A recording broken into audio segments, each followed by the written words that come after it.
Handsome, gorgeous, good looking, those are the words that you can use to describe Brad Pitt, Charlize Theron, or even this watch. But you could never use those words on this or this, especially this. Before, ask what most people thought about those cars and almost immediately one word comes to mind, and it starts with the letter U. Correct. But that's all about to change because this is the all-new Toyota Camry. Or when I say all-new, I mean 3/4 new? Or is it 2/3?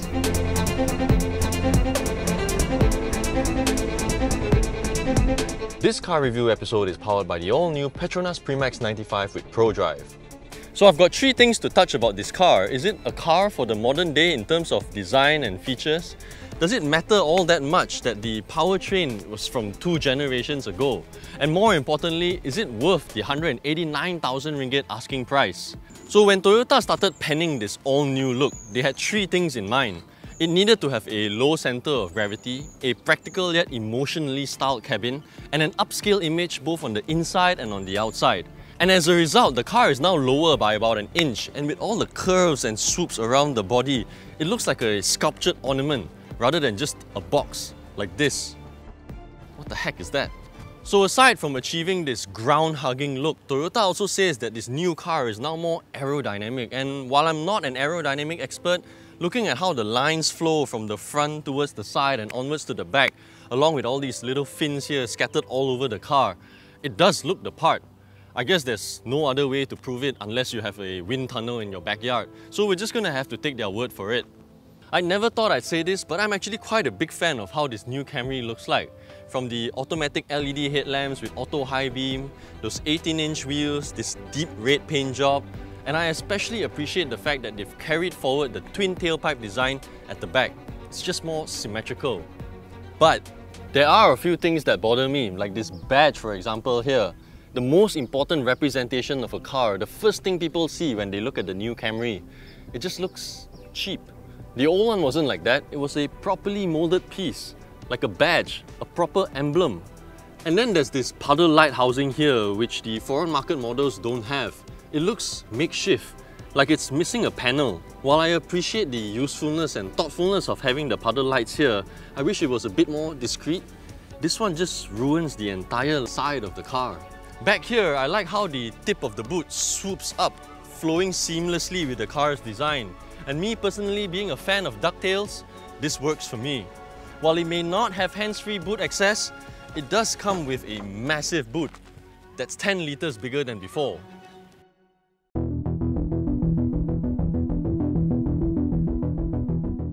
The moment you're inside, you immediately notice 2 things. It's quite cozy in here, and it allows you to get very comfortable very quickly. And these new front seats here allow you to just sink in like you're sitting on a beanbag. And I like how ergonomic it feels being in the driver's seat. Everything just feels like it's surrounding you.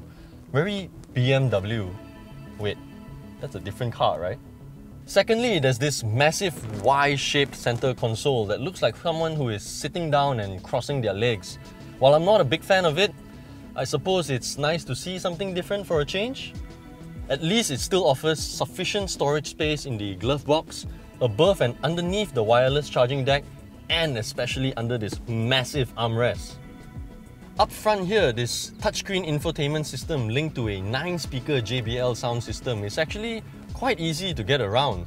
But what baffles me is the quality of the reverse camera. For 190,000 ringgit, the quality is just unacceptable.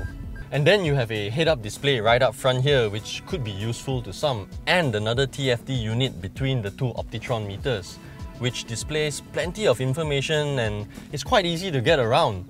But once you're in it, you notice something quite strange.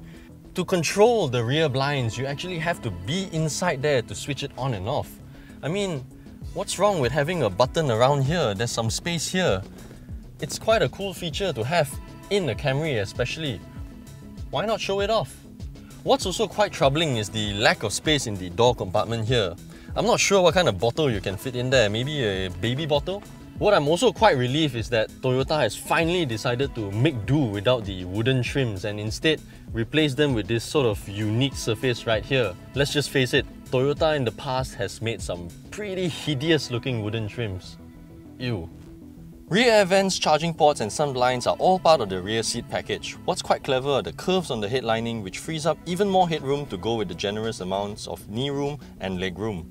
All in all, the cabin is quite well put together and equipment-wise is quite generous. But here's the thing, it doesn't feel very posh or luxurious. I'm not so sure if it's reflective of the lease as makes no difference 200,000 ringgit price tag. What do you think? Let me know in the comment section.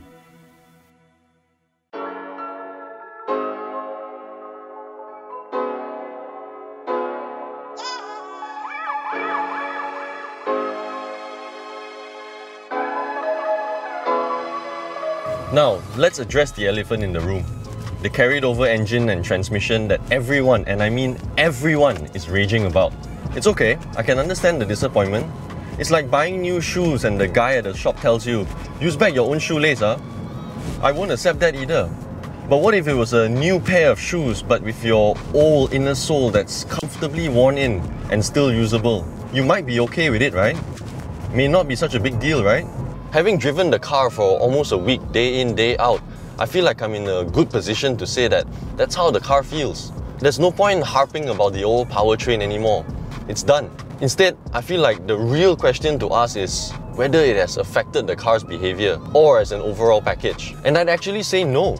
In fact, if you haven't been in the previous model Camrys or you didn't know that it was the carried over powertrain, you'd think it's fine. It feels well put together, doesn't feel out of sync. And when Jisima took it for a spin the other day, the first thing he said when he came out of the car was, very smooth, huh? And I suppose this guy knows what he's talking about when it comes to smooth lah. He drives a freaking Lexus.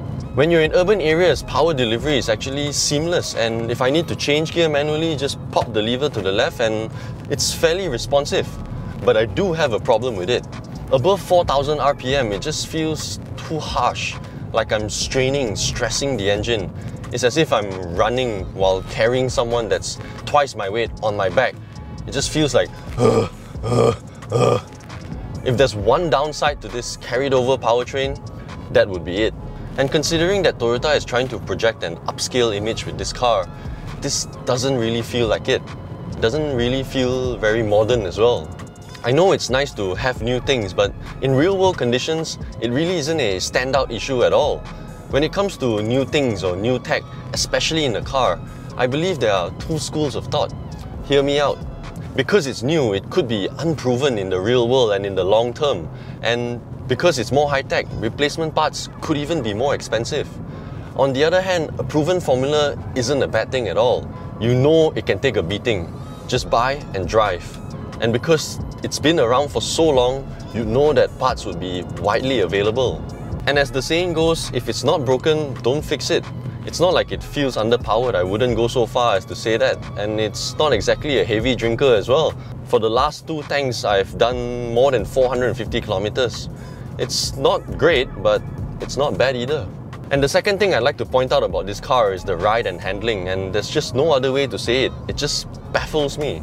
It's not the greatest in the world, but my, for a Camry, this is surprisingly good. And no disrespect to Toyota lah, the Camry isn't exactly well known for its handling, but this car will definitely make you rethink that. While I wouldn't say it's better than European cars, it is undoubtedly on par with them. Even if you're not buying it, go try it out, experience it. Let me know what you think. At least I won't be shock sendiri talking to myself in the camera. In most cars, when you're getting this level of stability, it's more often than not a little stiff. But not in this, man. I don't know what kind of sorcery the TNGA, the Toyota New Global Architecture is, but it's very effective. This chassis, man, dude, it's so good. It's a nice balance between rigidity and comfort. Even myself, I'm at a loss of words. Because the car is so big, you'd expect it to lumber around like a drunk person. But not at all. If anything, it's almost flat through the bends. You're a Camry! Why aren't you wobbling around? I'd even stick my neck out to say that it's as sharp as it looks. There, I've said it. And I can't help but to believe that it's the whole TNGA effect, aided by double wishbones at the back with a 30% increase in torsional rigidity. It just feels connected. You feel everything through the steering and through your bum, and it doesn't jolt you around or hit you in the back like an oversized Thai masseuse. Now this is premium, plush, upscale. If you've driven the car before, the moment you set off or the first bend you go through, you know that I'm not lying. But if you have different opinions, let's share. And the third thing I'd like to point out about this car is the visibility. Toyota has said that the cowl, the section across your windscreen where the wipers are at, and this belt line here that runs along the side of the car is now lowered. And having parked both cars side by side, this new one and the predecessor, I can tell you the difference is noticeable. And in the spirit of journalism, I've even taken the effort to drive a few people who have been or driven Camrys, and after I've pointed it out, they went like, oh yeah? And it's not only because this car is now obviously bigger in dimensions, but with this simple tweak, as you can see very obviously here, there's a dip in the belt line just after the side mirror. It makes quite a big difference, and for a car this size, it's actually quite helpful. Apparently it's because of the whole TNGA effect as well. Alright, the brakes. And all I have to say is, there was this one incident. I was driving late at night on the fast lane. All of a sudden, this car from the middle lane just pulls out in front of me at a very low speed. I was approaching real fast. We were approaching a bend. I had to just hit the brakes. The car felt quite planted, barely any drama, pedal feel was good. Impressive. End of story. Of course, it's not perfect. It's not all fun and games, praises and distinctions. Take this TFT display right in front of me, for example. Just like the reverse camera here, I feel like the resolution and the general presentation is almost unacceptable. It's like looking into a 1990s Nintendo Game Boy at a time when TVs are as flat as paper. This kind of goes against the whole practical and emotionally styled cabin. If anything, the only emotion I'm feeling looking at this reverse camera is anger. I mean, what happened? Aren't the Japs supposed to be good at this whole gadget thing? Hello? Buck up! Otherwise, the TSS works fine, and so does the wireless charging system. There's this saying that I'm sure all of you guys have heard of. Don't hate the player, hate the game. The game was the one that screwed us. The system failed us.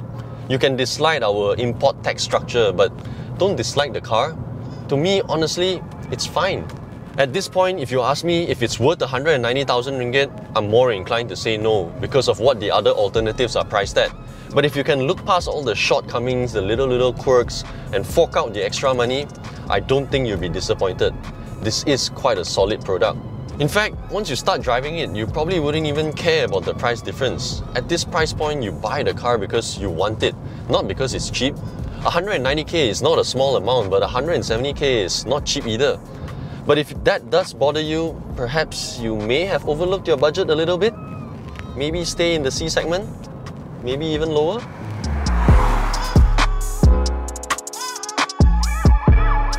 So, is this new Camry the car for you?